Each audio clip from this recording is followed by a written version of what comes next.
So, so last week we spoke. So we've been having, I think the our Wednesday get-togethers have been awesome. You know, we've really, um, even me, I've learned some stuff. I'm like, I was saying to Rudy that you know sometimes we neglect things. You know, sometimes if we don't practice the things that we learn all the time, then we tend to neglect them, you know, out of sight, out of mind. And many times we are the biggest reason why we don't have breakthroughs, you know, you know, apart from many times it's our stinking thinking, but the rest of the times it is because, you know, God's word made it so easy. But many times we are looking for these difficult formulas and difficult steps, and we tend to think that the situations and things that we face, you know, for those things we need these major acts of faith. And that's why I love that scripture in Deuteronomy that we've been talking about for a couple of weeks, that says, Deuteronomy 30, that says, I give you an easy command. Easy, say easy. An easy command. He says, it's not difficult. He says, the word is in your mouth and in your heart. Speak it. He says, when you speak it, it's life or death or blessing or cursing. And you eat the fruit of the words of your lips.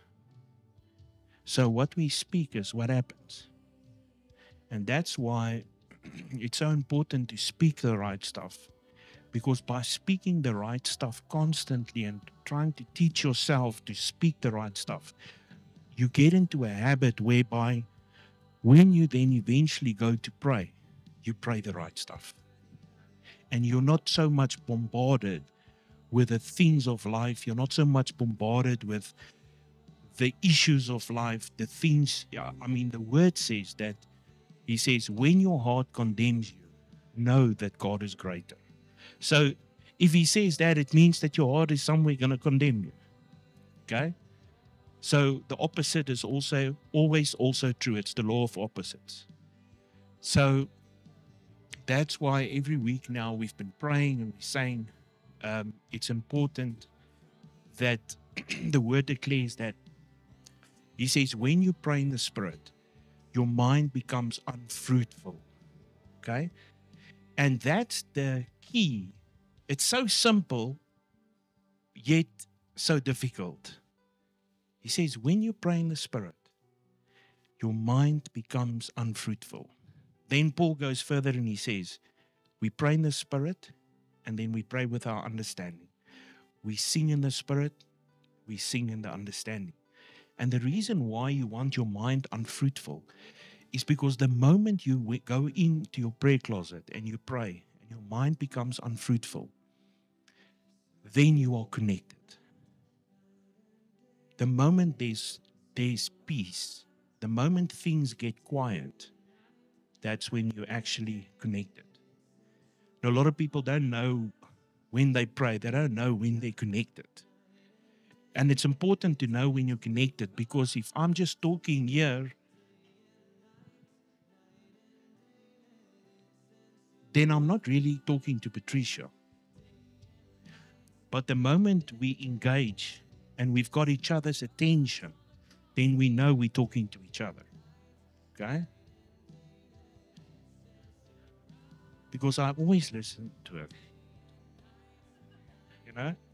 I always give her 100% attention all the time. You know? Never in 10 years have there been one moment. One moment.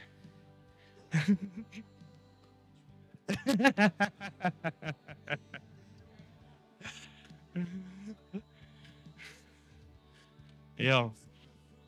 Most men here, I can feel voel ek niks nie, as dit verkeerde voel. Selfs Dirk hierso, hy is 100% van die tyd is hy daar. Net Dirk. Ja, yes.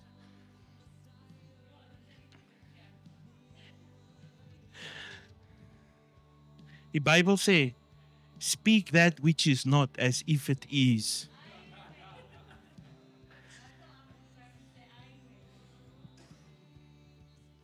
So it's important that you know when you are connected.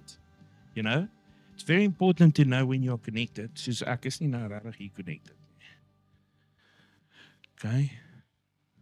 Hierdie oukie. Pla my bietjie. Okay. Ja, hy's beter. So it's important that we always know when we are connected. Because if you know you are connected, how would that change your prayer life? Think about it. O, ek is net soos liewe Jesus. Wat hoor ek hierso? Ek is soos ek hoor duidelik iemand gaan nou 'n kind hê. Ek probeer al klaar te kyk vir wie gaan ek nou hierdie ding spreek. Okay, haleluja. Pregnant, hier kom jy. All right. So, you know, if you are stuck in a hole and you can grab a hold of someone, then you know you're going to get out. But if you can't take hold of someone's hand when you are stuck, it's like trying to get up. You know, hoe ouer jy word, hoe moeiliker word dit, maar van ons het nog lekker six-pack soos Kempie, so hy het nie 'n probleem om op te staan nie. Maar ek sukkel so 'n bietjie. Behalwe as ek lank gevas het, dan is ek alright. Jy weet, dan staan ek makliker op en maak my skoene makliker vas. Dis hoekom slip-ons lekker werk vir my.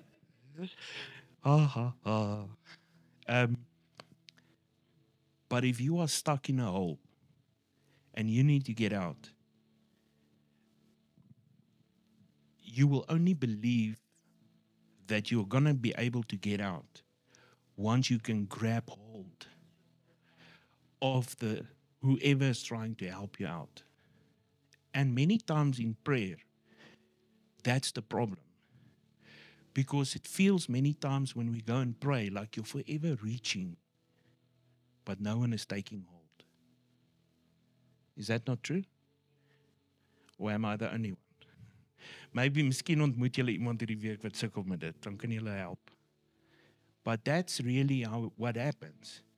And that is why many of us feel like many times our prayers are just hitting the ceilings, you know? Because the word says that my people perish because of a lack of knowledge. And it's mainly this side of the church's fault that people don't have breakthroughs. You know, our side. Because the gifts have not been teaching the body correctly. They haven't been equipping the body correctly. It's more about what people can get holding the mic than what they can give. It's more about trying to blaas hierdie ou se beel than equipping the body. And in many circles, I don't want to go on this rabbit trail because then we're going to take too long, but many times the problem is that some churches want to keep people suppressed or oppressed because as long as they can keep them there, they know they can manipulate them and control them. And the second thing is, which is the craziest, is what if you can equip someone and they might be a better preacher, more gifted, a better prophet, better in signs and wonders? What? Yeah. What if there's that person sitting in the church and because of preachers having an inferiority complex, wat's die regte woord, Cynthia? het jou. Okay, inferiority. So, because people have an inferiority complex, and you only get that because you are not doing what God has called you to do. Therefore, they lack identity. And for that reason, they're not equipping. Because just maybe if I equip some people in their churches, they believe that their position will be threatened. And therefore, they rather not equip. And because if they don't equip, then they stay in the limelight. Then he's the person that's doing all the miracles. He's the one that's always got the word. He's the one that's everyone's answers to their prayers. How bad is that? Eh? Our work is to equip the body. He says, unto the church was given gifts for the equipping of the saints, for the work of the ministry, so that they can all grow into the fullness of Christ. Imagine we can equip everyone here, and you go out. We're more than the disciples were. Imagine what we can do. Anyway, so tonight I want us to do something nice. Tonight I do have I'm going to try and be fast so that we can do the practical side of what I've got planned for tonight, or what I feel like the Holy Spirit wants to do. Ek kan seker nie nou my timer aansit nie, net liefie.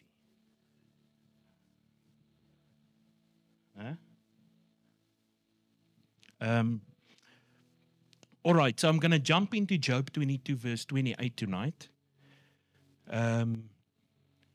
Anyone that wants to go there? Seker nie nodig dat ek dit op die agterop sit nie. Julle is alright, ek kan maar lees, né? Julle gaan my glo, hè? Julle kan my maar double check op julle fone.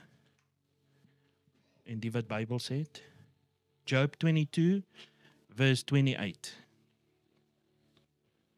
So Sunday, depending on how it goes, I've got something that I want to preach on Sunday that I believe is going to shake the way of how many of us have believed things that happened when Jesus was crucified. Okay? So keep on praying that that message stays in my heart and it doesn't change. Amen.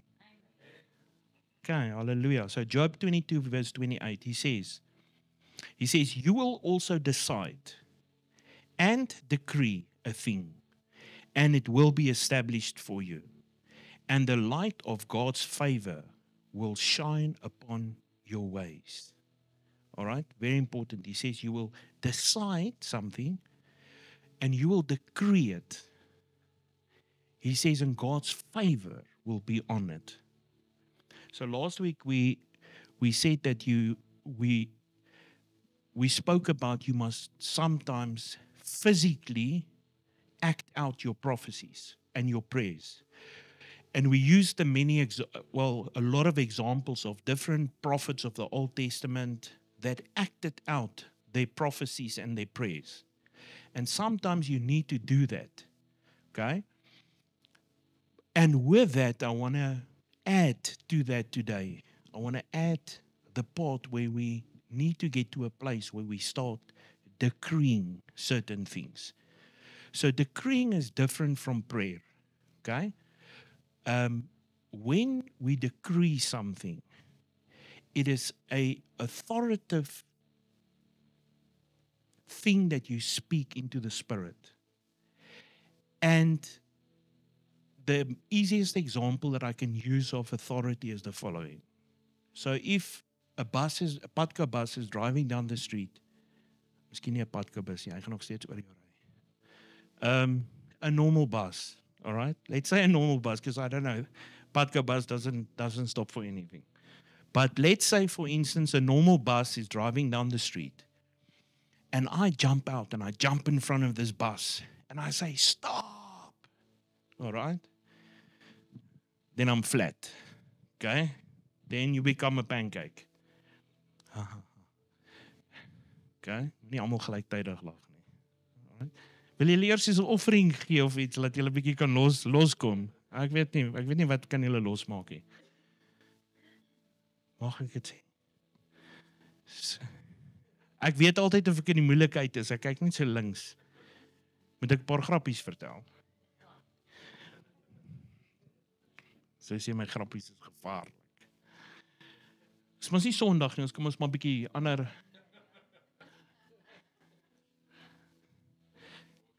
Ja, worsie. Ja. Worsie. Vir die wat nie weet nie, my vrou sê haar familie sê ek is worsievisser. Want ek maak so. Lyk ek soos worsievisser, sê sy. Ja, nou is dit korter soos nou lyk ek regtig so. So het sy het nou raak gesien. Het jy dit gesien? Ja. So anyway, so once you jump in front of that bus and you shout, stop, there's no reason for that guy to actually stop. But the moment you have a badge that says SAPS or Metro, and that bus comes and you jump out and you say, stop, what will happen? He's going to stop. Why? Luister daarom vir daai twee. So why would he stop? It's because there's authority that's been given to that person. All right? Many times, because Christians don't know their identities, they don't know who they are, they don't know who is Christ in them, they don't know who they are in Christ, because they lack identity. For that reason, they lack a lot of things, and that includes things like authority. They have authority, they just don't know it. So they're forever standing next to the road, asking other people to jump in front of the bus to stop it. Where they are the ones that can jump in front of the bus to stop it. Okay? So authority is something that gives you the power to command.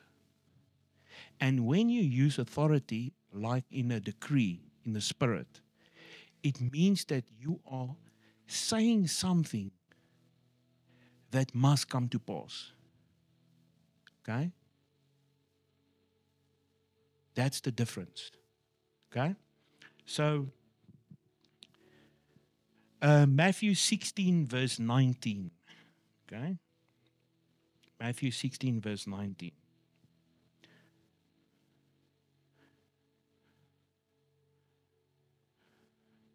So he says now in this Job 22 verse 28, he says, then when you say something and you make a decree, he says it's established. Okay? And then he says that the light of God's favor will shine upon you. Okay? And it's almost like I want to use the example that it's almost like a divine establishment that takes place in the Spirit. The moment you decree something and you say something, it is actually like almost figuratively, you are signing a contract in the Spirit.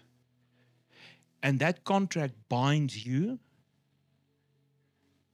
and your future to it.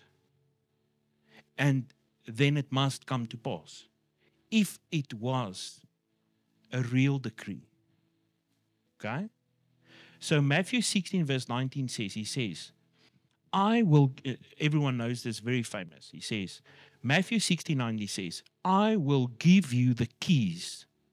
The authority, says the Amplified Bible.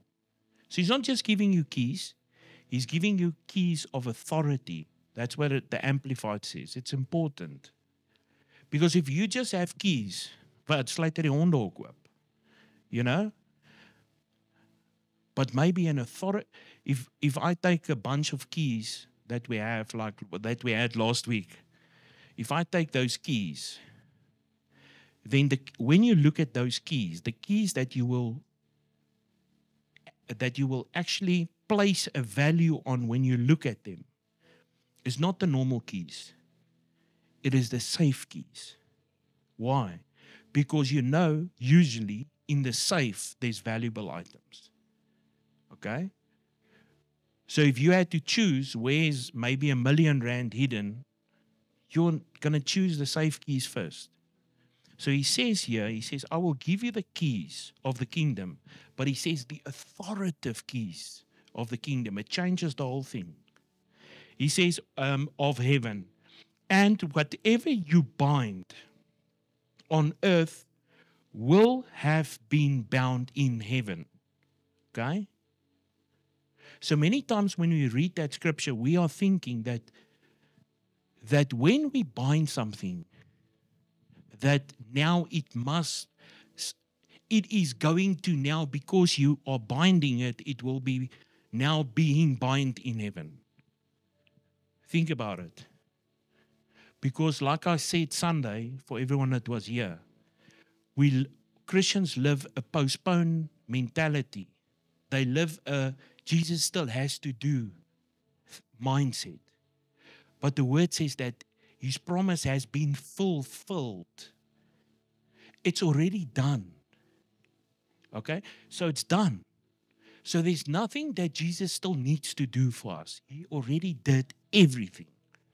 In fact, he went so far as to do everything, and then he said, just as a cherry on the cake, I am leaving you a promise.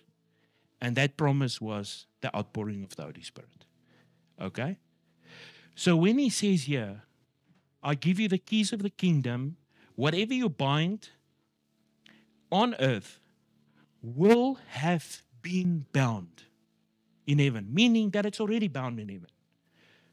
So when you bind something, you are actually just doing something that already happened.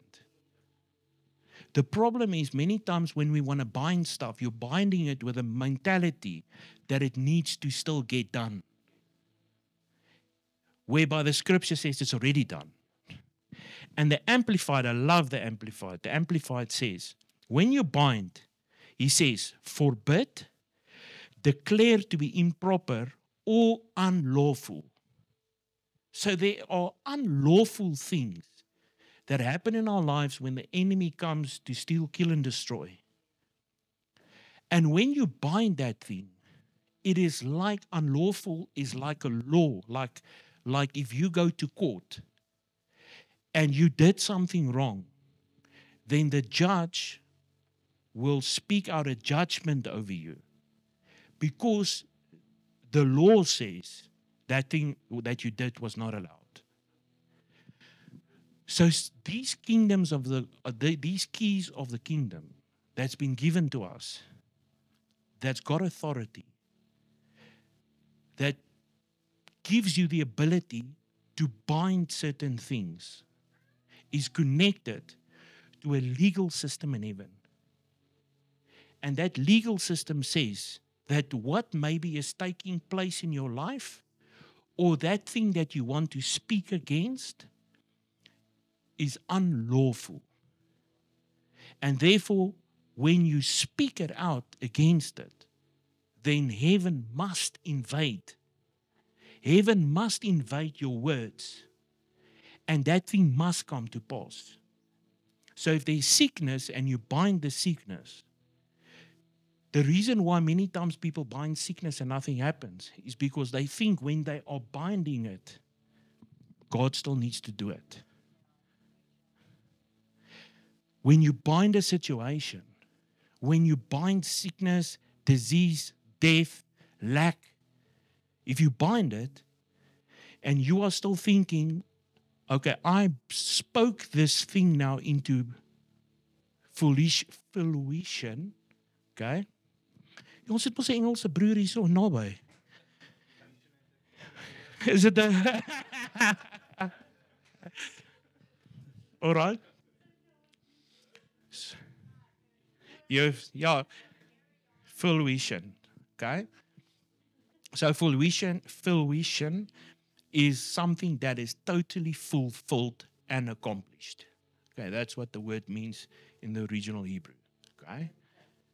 Ja, en so 'n bietjie Hebrew.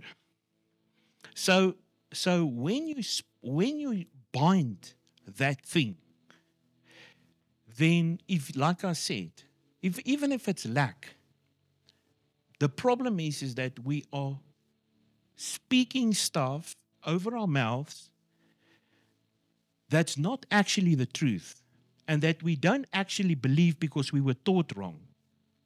And now by saying that wrong thing, we expect God to move, but he can't.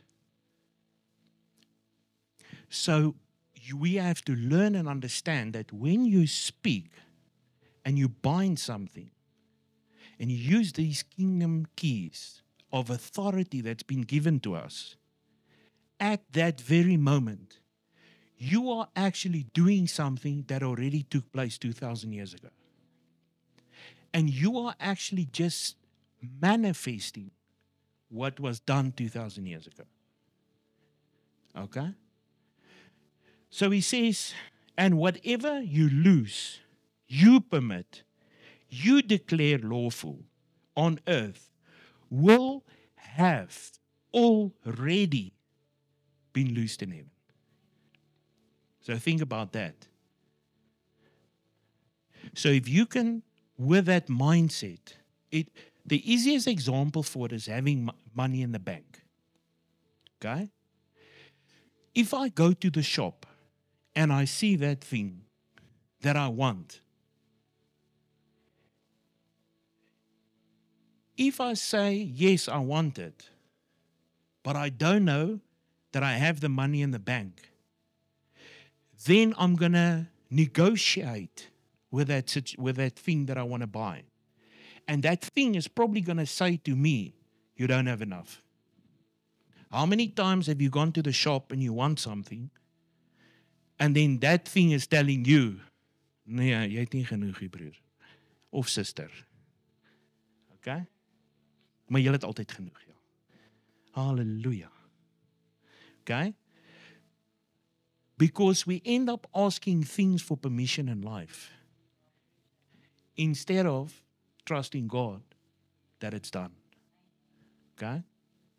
If you know you have $1 million in the bank and you go to the shop and you say, I take that, then you know already, hey, it's there, I can just take it. And for that same easy example, things that we do in our Christian walk, in our prayer life, you know, if you know that you already have it, and when you speak it, it's already taken place and it's immediately yours, how will it change the way you say? And what will it change?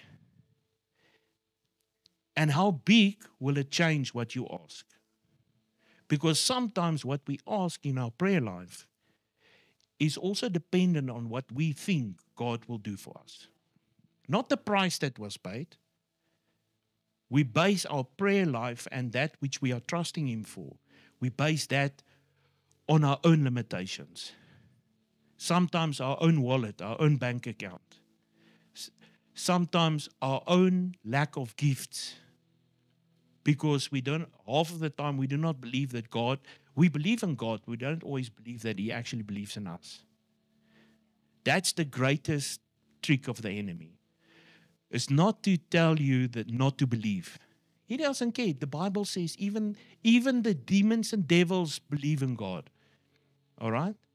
Everyone, they know there's a God. Their trick is not that. Their trick is to get you to believe that God doesn't believe in you.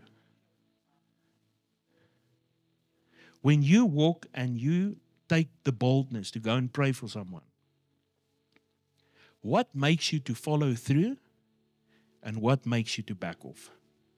Think about it. Because boldness will take you to a person, but it won't make you pray. And it also won't make you to believe that something is going to happen when you pray.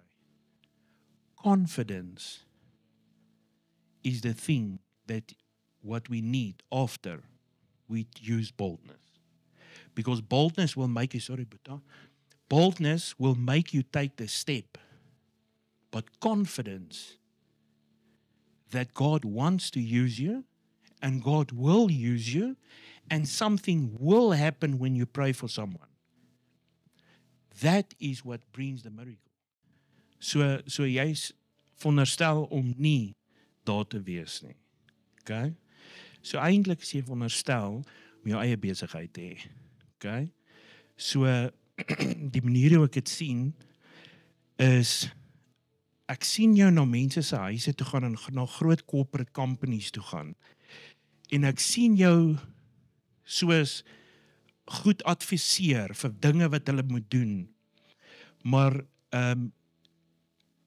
kom ons sê jy gaan na 'n plek kom ons sê jy gaan byvoorbeeld na 'n plek soos ek sien soos groot corporate geboue en ek sien soos estates en ek sien jy gaan in en jy adviseer jy estate en jy sê hoorie so jy moet dit doen en jy moet daai doen en hierdie gaan maak dat dinge veiliger wees en jy moet so gaan en ek sien jou al hierdie goeders en ek sien jou met rakke in 'n massive winkel en ek sien net daar's kameras en daar's allerlei goeders en ek sien jou advies gee maar ek sien jy dis asof jy hierdie kennis vir jou gegee het en ek sien jou kennis opbou maar ek sien jou soos met jou eie massive sekuriteitsmaatskappy maar ek sien jou initially sien ek jou by al hierdie plekke ingaan en jy gee advies en jy gaan los mense se probleme op laat dan nie verder by plekke ingebreek word nie.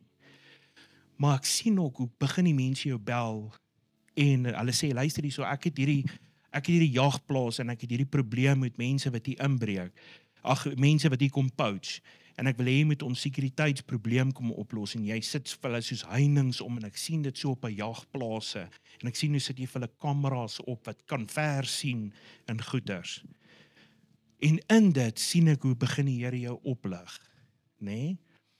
En terwyl al hierdie goed plaasvind, nê? Nee, sien ek hoe daar 'n massive begeerte vir die werk van die koninkryk is. Okay? Massive begeerte. En jy, as die Here jou moet wys waar jy wil hê oor 'n paar jaar van nou af, dan gaan jy sê, Jesus, ek weet nie hoe gaan ek daar uitkom nie. Maar hier in jou binneste het jy begeerte vir die bonatuurlike. Ek sien jou by plekke waar jy gaan en jy bid vir siekes en jy sien die bonatuurlike gebeur. En is asof daar so humbleness daaroor is. Asof wanneer mense na jou kyk en wanneer hierdie goed gebeur, is dit vir my, hoe die Here dit vir my wys, is ek sien dat niks krediet word gevat nie. Jy is asof jy mind nie om agter die skerms te wees nie. Inteendeel, dit voel vir my asof selfs nou as jy mense partykeer help, dan tree jy heeltemal weg en jy sê, luister nie, ek wil liewers nie iemand moet weet ek het hierdie gedoen nie. Is dit so? Okay? Maar ek sien die Here gaan jou bonatuurlik gebruik. Okay? En ek sien in die area van die supernatural, sien ek daar gaan 'n massive begeerte opkom vir die bonatuurlike. En ek sien hoe by plekke bid vir mense en ek sien jou hande lê op vir siekes en ek sien hoe word die mense gesond. En ek sien al die goed, ek sien selfs mense wat in rolstoele is. Maar ek sien jou deel van 'n ministry, nê? Nee? Weet nie of dit dalk ons is eendag nie. Alright? Okay? Maar ek sien jou deel van 'n ministry. Ek wil nie altyd vir mense goed sê wat ons eienaarskap van vat nie. Maar ek sien jou in 'n ministry. En ek sien jou so geëkoop dat jy is so vital persoon in die ministry as dit kom by die bonatuurlike. En dat wanneer al gesê word, luister, daar moet vir siekes gebid word, dan is jy die ou wat vir die siekes moet bid. Dis hoe die Here jou gaan oplig. Ek sien jou hande gaan heavy anointed word vir die werk van die koninkryk. Maar in daai tyd sien ek jou nog steeds met jou eie besigheid. Jy begeerte vir jou eie besigheid. Hey? Alright. Maar ek sien dit. Ek sien jou in jou eie besigheid. Amen. Ek weet nie, daai het 'n saai trek hierso. Okay? Hy sê Isaiah 55 verse 11.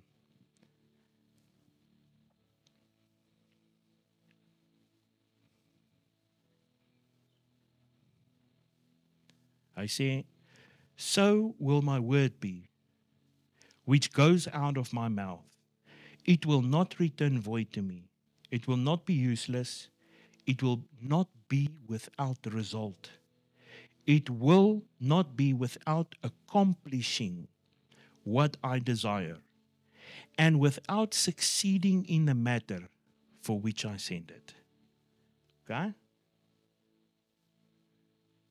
So when you say something and it's mixed with faith, and you decree this thing in the Spirit, then there's supernatural power from God that mixes in with that. And it makes that word that you speak accomplish that which it must do. Okay? He says, it will not return void. But we need to understand that we are speaking from a place whereby it's done. Because if you take that scripture and you apply it wrongly, then you are going to think that when you speak something, that God must still do it. All right? Shall I meet me? Okay? So, Mark 11 verse 23. He says,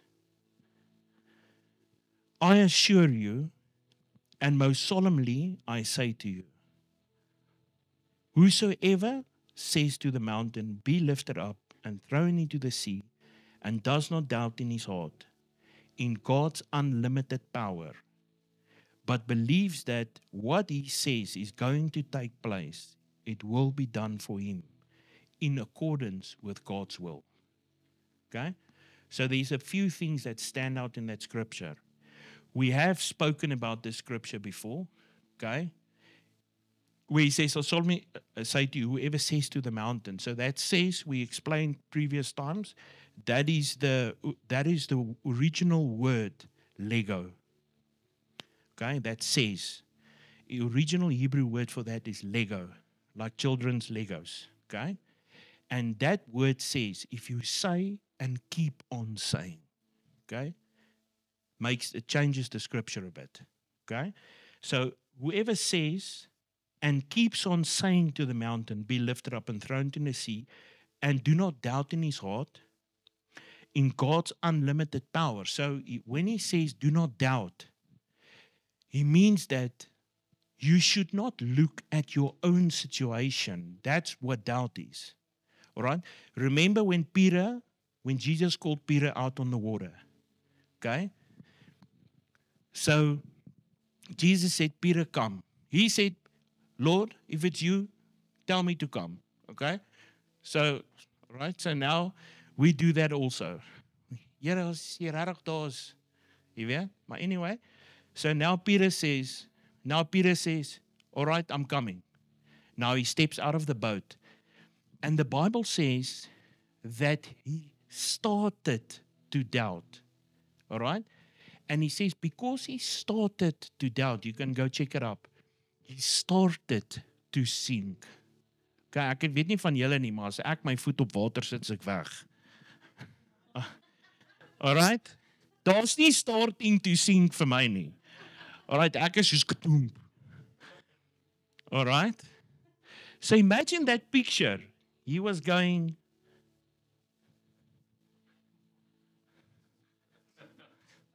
All right?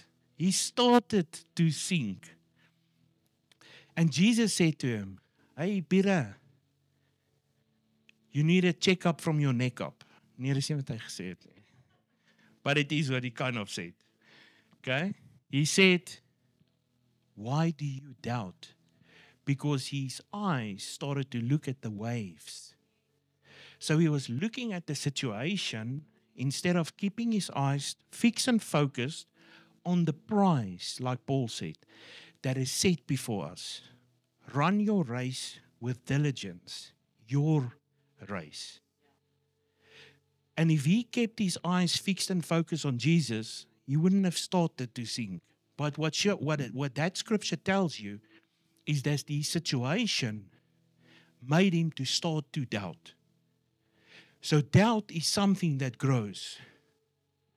Because you believe something of doubt, then more doubt comes. And then you look at that and you have more doubt. So that's why he started to doubt and he started to sink. Okay? So this scripture where he says, do not doubt in your heart. He's actually saying, then he's saying, keep your eyes. So you're looking at that mountain, but you are not looking at your situation. And he says, yeah, for you not to doubt, you must believe in God's power. He says, God's unlimited power. Okay? So number one, you have to speak to the mountain. Number two, you have to keep on speaking to the mountain. Number three, you need to stop doubting. And the only way you can stop doubting is by not believing in hierdie vleis wat sê hulle? Meat suitcase. Okay? En die vleispaleis. Vleispaleis. As ek nou 'n dansie gehad het, het ek op gedoen. Okay? Maar ek beloof julle, ek lyk beter as ek 40 dae gevas het as ek dans. Okay? Nou lyk ek soos 'n walrus. Moet ek weer vir jou soos 'n wurm maak? Okay? Ek's verbied vir die wurm. Okay? So number 4, he says, number 3 is, don't look at yourself. Meaning, take your eyes away from your own ability. Because it's never about us. It's always about God. Okay? We do not have what we need to be able to do it by ourselves. True humility is understanding that you are capable, but you choose not to be. And you hand over all ability to God. Okay? And then he says, number 4, believe in his unlimited power. Okay? So you are fixed and focusing then on what God can do for you. And then he says, but believe that what he says is going to take place, it will be done according to God's will. That's number 5. Okay? So we need to understand what God's will is. And many times we want to make it very difficult. Okay? God's will, in many ways, is very easy. He wants you to be in Christ, and he wants Christ to be in you. Okay? If you follow that simple rule, you can add and subtract a lot of things. Okay? Because if you are in Christ, then there are a lot of stuff that you will not want to do. And if you know that Christ is in you, then there is a lot of stuff you are going to do. Think about it. That's the ultimate, best way to know what's God's will in your life. He wants you to be blessed, to be healthy, to be all of those things are attributes of God's will. But ultimately, he wants to have a relationship with us. And he wants us to have a relationship with him. Not a one-way thing. Okay. Almost done. He says, let's use an example. Kan ek maar 'n examplekie vir julle gee? Okay. Let's use 1 Kings 18. Okay. This is an easy one. So, this is now, we're talking about making a decree and doing it with authority. Okay? He says, 1 Kings 18, he says, Elijah, after defeating the prophets of Baal, decreed rain to end the 3-year drought. Okay? This is what happened. So, he says in verse 41, he says, Then Elijah said to Ahab, Go up, eat and drink, for there is a sound of the roar of abundance of rain. Okay? There's a sound. Okay? So here he's sending, here the man of God is standing. He's making a decree. And this is a prime example of what we do. We make a decree, and then after we make the decree, he didn't do it, but we do it. You make a decree, and because we are not immediately seeing the manifestation of that which we speak or ask, we automatically assume God's not going to do it. Then we discredit ourselves by putting a limitation, because remember, we limit God by our own limits. So now, because we don't see this thing within our own time frame and in our own period that we say this thing, we have to get it now, then because it doesn't happen, and in a way you're actually saying, hey God, if you don't do this thing so quick as I want it, then I don't want you to, then I know you're not going to do it. Or I don't want you to do it. Actually.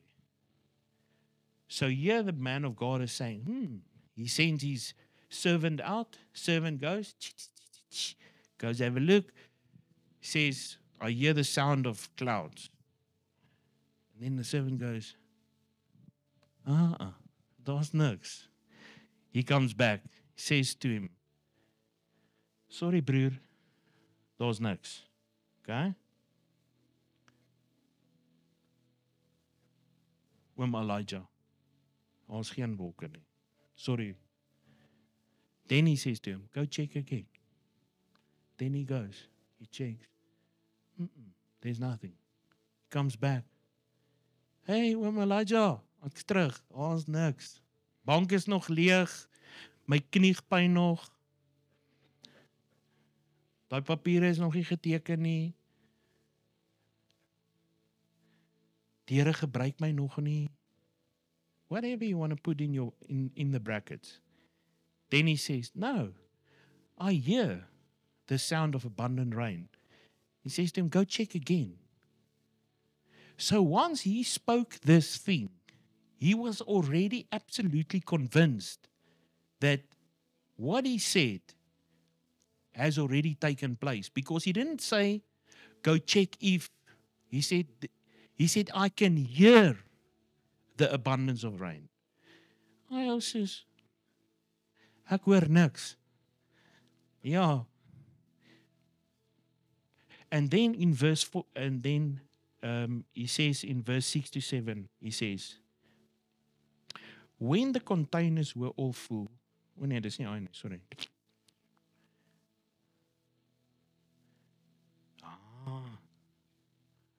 het my goeders hier gestel. Ek wil nie daai nou doen nie.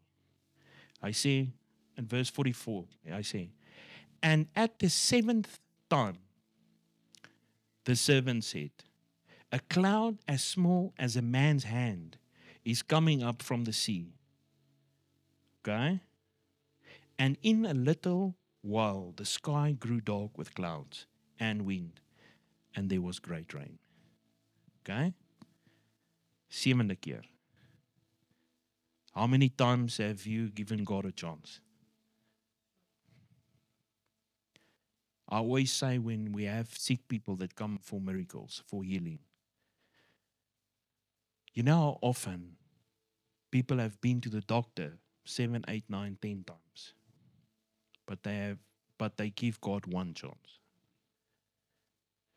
They come for prayer. And laat daar nou net iets nie gebeur nie. Then they're like, these things don't work. I told you. Hierdie supernatural goeters. It's really like that. And then we say to them, I always ask them, so how many times have you been to the doctor? No, 7 times.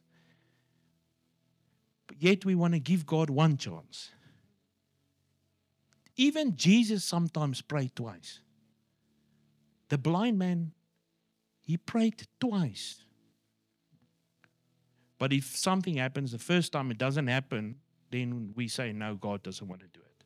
Here, Elisha, 7 times he sent the servant out. And only the 7th time he came back. And did you hear what he said? A cloud as big as a man's hand. Luister, dis nie 'n cloud nie. Hy soos, ek weet nie wat is dit nie. Think about it. You know how small cloud that is. You know how big clouds are. So his faith in his ability to say and believe, he just needed any sign, even so small. So the 7th time, when the man of God came, when he came back, he said, 7th time, he said, yes, things are now going to happen. And it did. So how many times have you spoken? How many times have you asked? How many times do we give up too early? You know the story of 2 feet from gold. Have you ever heard of that story? Okay. So it was in America in the time that they called the gold rush. And in the time of the gold rush, obviously people rushed to this place in America and everyone was, digging for gold and doing all of that. So this one family, they went and they bought machines. They gave up their life in another city. In those years, everyone, because there was what is 'n goue aar? 'n goud aar. Dis like a gold reef, 'n rif, 'n goue rif, okay? Yes, leer ek ook iets. There was a gold vein that they were chasing in America in those years. And hierdie goue rif, this one specific family, they spent all their money. They bought the most expensive machinery. They had the biggest site. They were doing all of these things and they were digging for gold. They were digging for gold. And after 2 years of digging for gold, they got to a point where they said, you know what? We've pretty much exhausted all of our resources. We're going to have to switch the machines off and stop. And they decided as a family that, you know what? It's not worth it. We're just going to give up. This thing doesn't work. And they took all of their machines and they sold it to a scrapyard dealer. And they left. And this guy went to where the machines were. And he switched the machines on. And 2 feet further, so 1, 2 feet, the guy hit, in the history of gold digging in America, he hit the biggest gold vein in the history. And he became a billionaire in dollars overnight. Okay, think about that. 2 feet. So the story is called 2 feet from gold. And it's about us as people that many times we are sitting on the tipping point of answered prayer. We're sitting on the tipping point of seeing your promises and your prayers manifested. You're sitting on that tipping point. You're 2 feet from the greatest breakthrough maybe in your life. And then we give up. Because then we do exactly what Peter did. We take our eyes off the prize. We start looking at the situation. And the problem is that Paul writes it, he says, he says, fix and focus your eyes on the prize that is set before you. Okay? Then he says, run your race with diligence.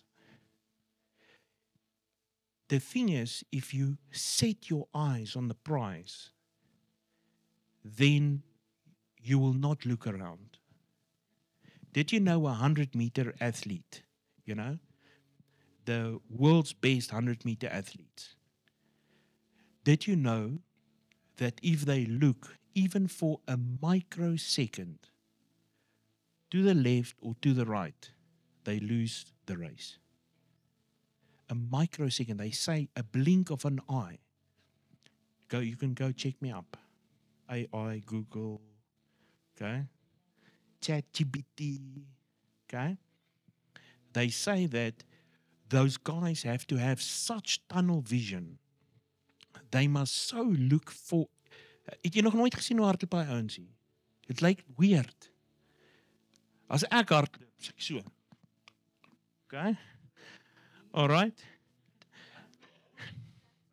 That's also why people has never hit me in my face when I'm in a fight, because I don't look back when I'm running away. But have a look at those guys that run like international, you know, the folk, Usain Bolt and ons nuwe Suid-Afrikaner, ek het sy naam vergeet. But have a look at what they do. Those guys are like this. They only look around when they're stretching. How's it? Gee op 'n slag, ja. Ja, ek gaan wen. Okay? But the moment they go into those blocks, they're like this. And you never see them look around. They don't even peek. And then they go. Done. 8 seconds, gone. All right? Really? Okay? Ek weet vir julle maak. All right? They don't even peek. You know why we mustn't peek? Because the moment you start looking around, then you are forever comparing.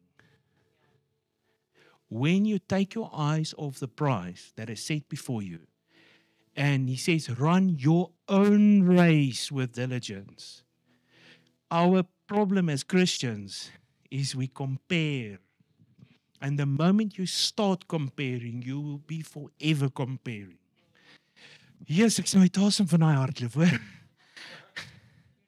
Ek het gewen. Yes, ek moet bietjie gym toe gaan. Halleluja. Nie net gym nie, ek moet nou op hy treadmill gaan. Stairmaster. But the thing is, if you run your own race with diligence, your own race, then you will not worry about other people. Because you will look at the prize that's set before you. Our problem as people that serve God, even normal people, is we are forever trying to keep up with the Jones. So we're forever looking around to try and see, what is God doing with that person? God's blessing him. Look, that guy, his house is paid off.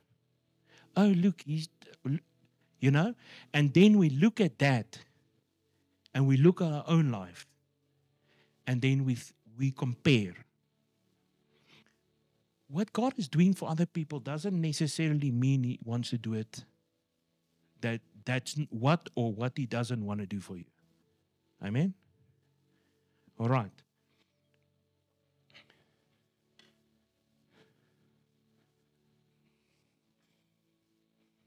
Yes, ek sou weer so.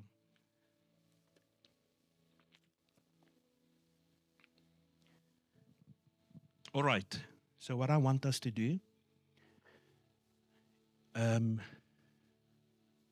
is we're gonna ja. Ja. All right. So amen. Julle verstaan? Okay. Moet ek nog verduidelik? Okay. I don't want to take too much time on that. I think we've already taken enough time on that. But what I want us to do now, okay, is we're going to pray a bit, okay? And then we're going to make some decrees. Okay? But I'm going to put a little bit of a shift or change on it. Okay? So, what I want us to do is we're going to make it something prophetic. Okay? Remember, nothing to fear. Jesus is near. Dit het lekker. Hy het net lekker oor die tong geloop. All right? The Bible says in Revelation 1, he says, this is a revelation of Jesus Christ. Okay? He says that spirit is the prophetic spirit. And therefore, every person have the prophetic spirit. Okay? It's not to say you are a prophet. Okay? It means you have the prophetic. The prophetic is meant to be there as part of our lives, as being part of our businesses, being part of our families. It's there to guide you and lead you. It's your ability to hear God's voice, to act on His voice, to recognize His voice, to recognize Scripture. That's what the prophetic is there for. It's there to equip you. It's there to edify you. It's there to build you up. That's what it does. The problem in the church is people are too much running after prophets, okay? Because they need a word. But the last time I checked, God has never stopped speaking. And you can get a word for yourself.